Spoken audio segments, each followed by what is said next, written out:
안녕하세요. 결혼한 지 3년 차의 30대 여성입니다. 지금 남편과 함께 미국에 있고요. 그런데 저희가 미국에 있는지 아는 사람은 아무도 없어요. 메신저가 있으니 아예 연락이 다 끊어진 건 아니지만요. 아무튼 이런 상황인데 엊그제 아주버님하고 형님이 쌍으로 연락을 해왔습니다. 어머님이 병원에 입원하셨는데 그래도 자식돌이는 해야 하지 않겠냐며 말이죠. 그리고 그 연락을 받고 나니까 자식돌이가 도대체 뭘까 하고 생각하게 되대요. 어머님은 본인 스스로 어머니 노릇을 하셨다고 생각하시는 건가 묻고 싶기도 하고. 남편하고는 친구의 소개로 만났어요. 그런데 좀 속상한 이야기지만 남편과 제 소개팅은 사실 친구가 좋은 뜻으로 주선해준 자리는 아니었더라고요. 나중에 알게 된 건데 소개팅을 주선해준 친구 생각에 조건이 안 좋은 남자를 소개시켜주면 제가 자존심 상해할 것 같았고 그 꼴이 보고 싶어서 만든 자리였다나요? 유치하죠? 저도 그 친구가 저를 왜 시샘했는지는 지금도 모르겠어요. 그 사실을 알고 나서는 솔직히 곁에 둘 사람이 못 된다는 생각에 제가 연락을 끊었거든요. 하지만 한편으론 그 친구한테 고맙기도 해요. 남편하고 저는 첫눈에 서로에게 호감을 느꼈고 그래서 얼마 지나지 않아 바로 연인 사이가 되었으니까요. 비록 고졸의 기술직, 소위 결혼시장에선 별 볼 일 없는 조건의 남자였지만 사람이 성실하고 진중했어요. 제가 하는 모든 말에 귀 기울여 줄 줄 알고 배려할 줄 아는 따뜻한 사람이었죠. 반면에 저는 솔직히 남편에겐 너무나 처지는 조건이긴 했어요. 다른 무엇보다도 일단 저는 고아였으니까요. 하지만 그렇다고 제가 불행한 인생을 산 것은 아닙니다. 비록 성인이 되기 전까진 줄곧 보육원에서 자랐지만 나름대로 인서울 대학에 진학해 졸업 후에는 어엿한 사회인이 되었으니까요. 하지만 제 자신이 스스로를 어떻게 생각하건 간에 사회는 늘 저를 불쌍하고 어딘가 부족한 사람처럼 대했고 그래서 결혼은 고사하고 연애도 엄두가 나지 않았거든요. 그런데 얼떨결에 하게 된 소개팅에서 남편을 만났고 연애 2년 만에 프로포즈까지 받았으니 이게 꿈인가 생시인가 싶었다니까요. 남편이 저한테 그러더라고요. 자기가 알기로 모아놓은 돈이 1억 정도 있으니 그 돈으로 어디 전세라도 구하면 될 것 같다고요. 저 또한 악착같이 모아놓은 6천만 원 정도가 있었는데 그걸로 혼수도 하고 경차라도 한 대 사면 구색은 갖추고 살 수 있지 않겠나 싶었고요. 그리고 그 이야기만 나누었는데도 벌써 제 앞날에 꽃밭이 놓여진 기분이었어요. 나도 드디어 남들처럼 살 수 있겠구나 하는 생각도 들었고 하지만 프로포즈 받고 2주 만에 시댁에 정식으로 인사를 드리러 간 날 어딘가 조금씩 금이 가기 시작했습니다. 남편은 몸을 쓰는 기술직이었고 기숙사에서 먹고 자며 일을 했어요. 저랑 결혼해야겠다는 생각이 들 무렵부터는 정말 저 만나는 시간, 자는 시간만 빼고 일을 했다 했고요. 그리고 그렇게 번 돈은 전부 다 어머님이 관리해주고 계시다 했었는데 저는 그렇게 믿고 맡길 수 있는 부모가 있는 남편이 얼마나 부러웠는지 몰라요. 그리고 저도 결혼하면 시부모님을 제 부모님이다 여기고 뭐든지 믿고 맡기고 싶은 마음이었거든요. 하지만 인사를 드리러 간 날 어머님이 정말 별일 아니라는 듯이 일단은 들어와 살라고 하셨습니다. 남편이 그게 무슨 소리냐고 여기서 자기가 출퇴근을 어떻게 하냐면서 그냥 자기 돈을 달라고 하는데도 이런저런 핑계를 대시면서 일단은 합가를 하자는 식으로 말씀을 하셨죠. 그리고 결국 알게 된 사실은 충격적이었습니다. 남편이 근 10년간 벌어왔던 대부분의 돈을 아주버님한테 주셨다고 하셨거든요. 남편에게는 위로 3살 많은 아주버님이 있습니다. 남편 말로는 어려서부터 아주버님은 공부를 잘했고 자기는 공부 쪽에는 영 소질이 없었대요. 그리고 학업에 대한 미련이 많으셨던 어머님은 어려서부터 소위 공부머리가 있는 아주버님을 무척이나 아끼셨답니다. 갖고 싶다는 거 하고 싶다는 거 없는 형편에도 어떻게든 다 해주셨다는 거예요. 반면에 남편은 공부를 못하니까 그런 걸 바랄 자격이 안 된다면서 안 해주셨다는데 듣는 내내 제가 다 속이 상하더라니까요. 하지만 어쨌든 그러면 뭘 하나요? 서울대 의대를 간에어쩌네 했었다는 아주버님은 사수를 했지만 결국 서울대 의대는커녕 서울 안에 있는 대학도 가질 못했고 이후로 지방에 있는 모 대학을 졸업한 뒤 또다시 3년 만에 공무원 시험에 합격했다고 했습니다. 저희 남편이 고등학교 졸업 이후로 손에 기름때 묻혀가며 번 돈이 알고 보니 그렇게 다 아주버님 뒷바라지에 쓰였던 모양이었죠. 그리고 저는 그때 처음 남편의 눈물을 봤습니다. 원래 술, 담배도 못하는 사람인데 그날 제 앞에서 깡소주를 들이키며 엉엉 우는데 제가 이 사람을 지켜줘야겠다는 생각이 들더라고요. 그래서 결국 가진 거 하나 없는 사람이라는 걸 알게 되었지만 헤어지지 않았습니다. 오히려 더 보란듯이 결혼해서 같이 잘 살아봐야겠다고 생각했지요. 한편 결혼식이 다가오자 어머님이 예단 이야기를 꺼내셨습니다. 아무리 본거 없이 자랐다고 하지만 그런 것도 모를 수가 있냐면서 대놓고 무시하시기에 받는 게 하나도 없으니 예단도 못 드린다 했어요. 그랬더니 어머님이 그러면 당신은 물론이고 시댁 식구 아무도 결혼식에 못 가게 하겠다대요. 이때 이런 부모라면 차라리 부모 없는 내가 나을지도 모르겠다는 생각이 들더군요.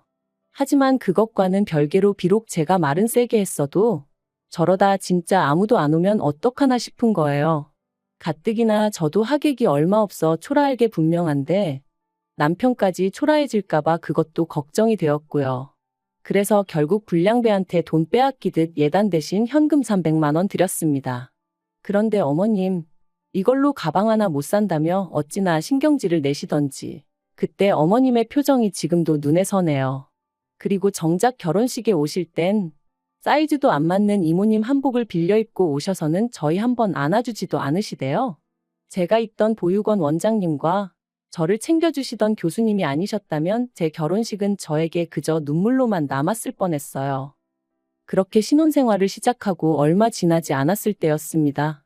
어머님이 남편 돈을 다 써버린 걸 알게 된 이후로 당연히 남편은 더 이상 어머님께 돈을 맡기지 않았고 그렇게 경제권은 제 손에 넘어왔지요.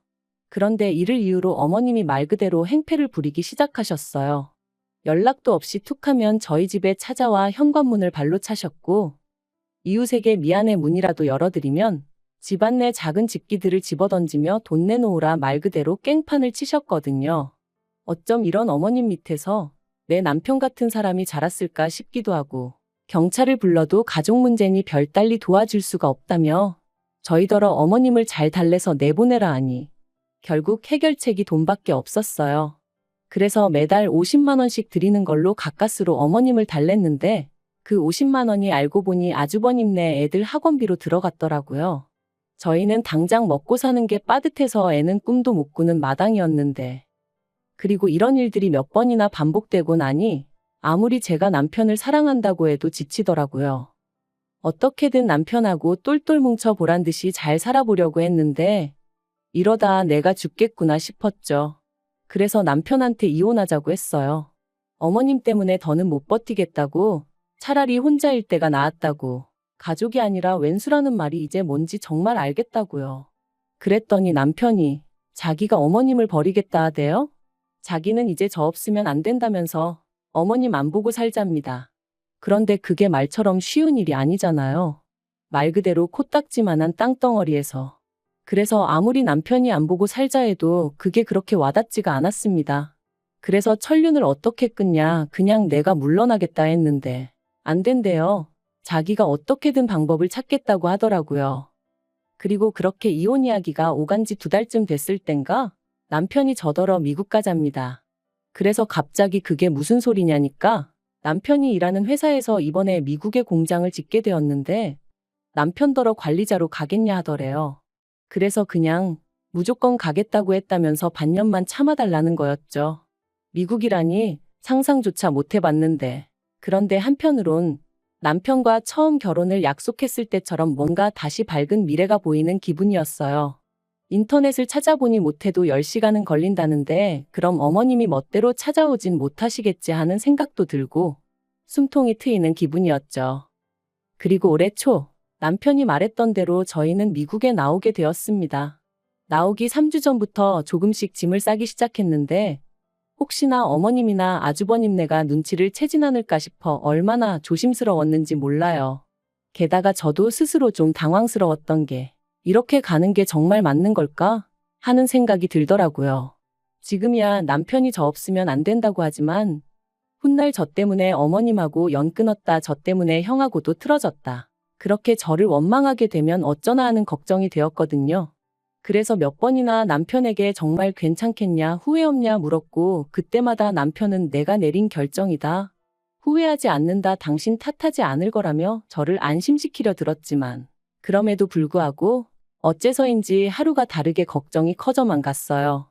그런데 정말 어머님께 감사하다고 해야 할까요? 마지막 남은 전까지 끊어내게 해주셨거든요.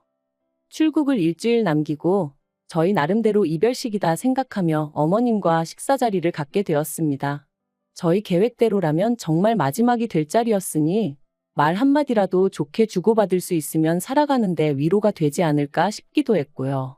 그런데 그렇게 모인 자리에서 어머님이 대뜸 너네 전세 계약은 언제 끝나냐 하시더니 그게 보증금이 얼마냐고 물으시더라고요. 여담이지만 어머님은 저희 부부가 돈도 얼마 못 번다는 걸 뻔히 아시면서도 그렇게 만날 때마다 돈. 아무튼 그래서 그건 왜 궁금해 하시냐니까 아주머님네가 이사를 가야 한답니다. 시조카들이 통학하는데 신호등도 있고 그래서 위험하다며 학교를 품고 있는 아파트 단지로 이사를 가야 되는데 돈이 한 5천 정도 부족하다고. 그러니까 일단 저희더러 집을 작은 데로 옮기든 시댁으로 들어와 살든 하고 저희 가진 돈은 아주버님네한테 좀 빌려주라나요? 정말이지 한숨이 절로 나왔죠. 그래서 그렇게 못해드린다 하고 딱 자르니 어머님이 내가 너한테 물었냐 내 아들한테 물었지 하시는데 남편이 자리를 박차고 일어나더라고요. 그리고는 아무리 눈에 뵈는 게 큰아들밖에 없다지만 사람이 경우가 있고 염치가 있어야 하는 거 아니냐면서 작작 좀 하시라고 소리를 지르는 거예요. 정말 깜짝 놀랐어요. 결국 그렇게 저희 부부가 먼저 일어섰고 그게 마지막이었습니다. 이후로 일주일 동안 어머님은 물론이고 시댁에 관해서는 서로 일체 언급조차 안 했네요. 그리고 마침내 출국 당일 공항에 도착해서야 어머님한테 전화를 드렸습니다. 그런데 어머님은 전화를 받으시자마자 싸가지 없는 자식들이 이제서야 전화를 했다며 욕을 퍼부으셨고 일말의 희망마저 거둬들인 저희, 아니 남편은 전화에다 대고는 저희 한국 든다고 그러니 이제 저희 죽었다 생각하시라고 악을 썼어요. 그리고는 어머님이 뭐라고 대꾸도 하기 전에 전화를 딱 끊어버리더군요. 미국에 도착하고 이후로 두세 달은 정말로 정신이 하나도 없었어요. 남편이나 저나 영어는 아주 기본적인 의사소통밖에 못하는 사람들이었고 그렇다 보니 여러 가지로 신경 쓸 일이 한두 개가 아니었죠. 그런데 아이러니하게도 그 어느 때보다 즐거웠어요. 마치 처음처럼 저희가 원하는 것, 서로가 바라는 것에만 집중할 수 있었거든요. 싫은 소리가 오갈 일도 없었고요. 그래서 저희 두 사람 사이는 전에 없이 더 가까워지고 돈독해져 갔습니다. 그리고 벌써 미국에 온 지 10개월이 다 되어 가는데 아주버님한테 연락이 왔어요. 어머님이 쓰러지셨답니다. 원래도 당뇨에 고혈압이 있으셨고 그래서 제가 한국에 있을 때는 병원도 모시고 다니고 드시는 음식도 챙겨드리고 했었는데 제가 나오고 나서는 아무도 신경 쓰지 않았던 건지 아무튼 그래서 입원을 하셨다면서. 그런데 아주버님 말이 자기는 출근해야 되고 형님은 애들 봐야 하니 어머님 병간호 할 사람이 없대요. 그러니까 저희더러 어디에 있는지는 몰라도 일단은 한국에 와야 하지 않겠냐면서 이러다 어머님 잘못되시면 후회할 거라고 자식 도리는 해야 하지 않겠냐는 거였죠. 그리고 옆에서 가만히 듣고 있던 남편이 형이 간병인 불러드리면 되겠네 했습니다. 그랬더니 아주버님이 야, 우리가 돈이 어딨냐 하는데 남편이 욕 나오게 하지 말라고 어머니가 내 돈 다 형한테 갖다 바친 거 모를 줄 아냐고 형이야말로 사람이 돼서는 할도리는 좀 하고 살아라 그러더군요. 그런데 아주버님도 가관이었어요. 난 네 돈인지 모르고 썼어. 내가 달라고 한 거 아냐. 듣는데 정말이지 어이가 없더라고요. 100번 양보해 저희 남편 돈이지 몰랐다고 치면 정말 어머님이 자기한테만 잘해주는 걸로 알고 받았다는 건데 그럼 이럴 때일수록 본인이야말로 더더욱 자식돌이 해야 하는 거 아닌가 싶었으니까요. 그리고 최소한 저희 남편한테 어찌됐든 미안하다 한마디는 하는 게 정상 아닌가요?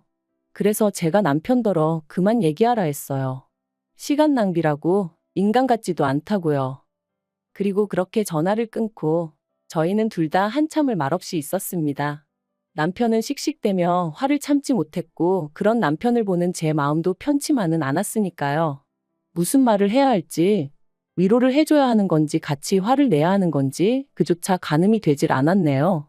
하지만 결론부터 얘기하자면 어머님을 뵈러 가지는 않기로 했어요.